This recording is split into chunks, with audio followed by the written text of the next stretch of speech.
Mr. Greenberg, but everybody else in the room did. They make it real clear. Take the call. Chris, this is Ace. And I want you to know, Bear Stearns was not built by people with MBAs. Bear Stearns was built by people with PhDs. Now we're glad you're here. Get to work. Click.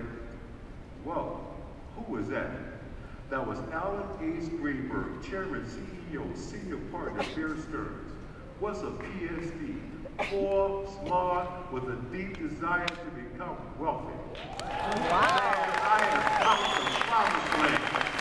I have found the promised land. There wasn't no getting no better than this. It made sense to us. Let's call people that we know have a whole lot of money. Midland, Texas.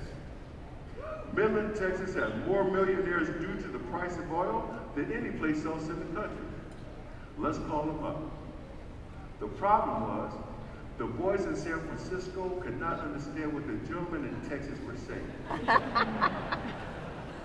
Now my folks are from Louisiana, which makes me like an honorary Texan. I can speak and understand fluent Texan. And they were all saying the same thing. I'm in the Earl business. I'm in the Earl business, Bo. He's saying I'm in the oil business. Let me talk to him. None of them had names. They were all AJ, BJ, CJ, DJ.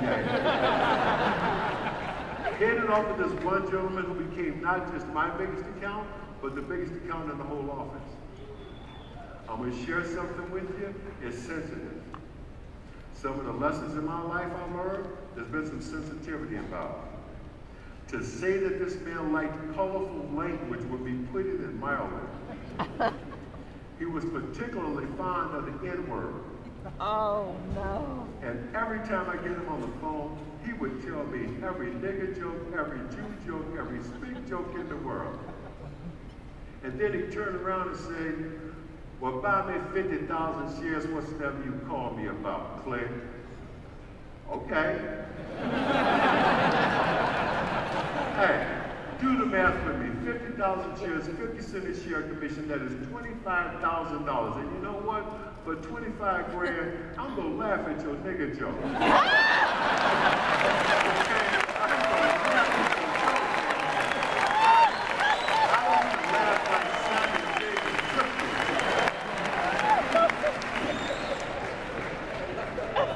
This goes on for a year. And one day I get this phone call.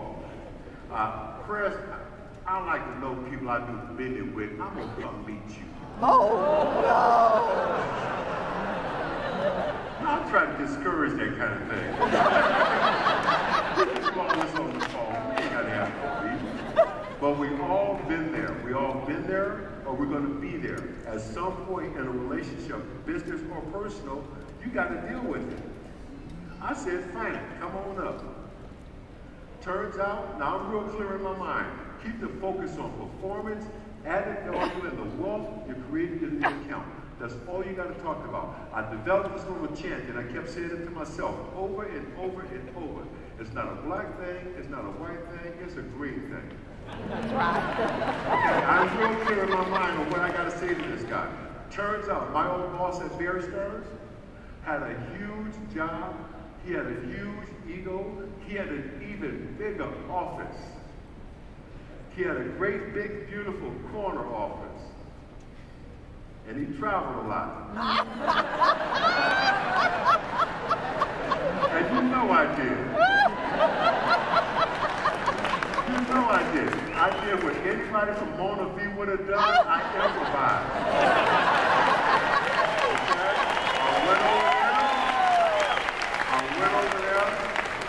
I went over there, I took his name tag down, I put mine up.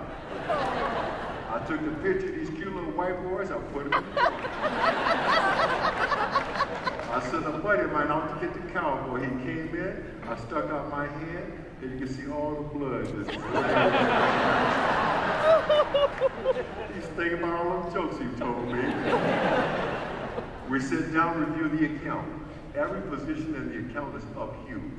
I close the folder, I look him in the eye, and I say, it's not a black thing, it's not a white thing, it's a green thing. He looks me in the eye and says, you know what, son? You're right. And on the spot, he closed accounts at Goldman Sachs, Morgan Stanley, and Solomon Brothers. I did all his business till the day he died, and he stopped telling me them damn nigga jokes.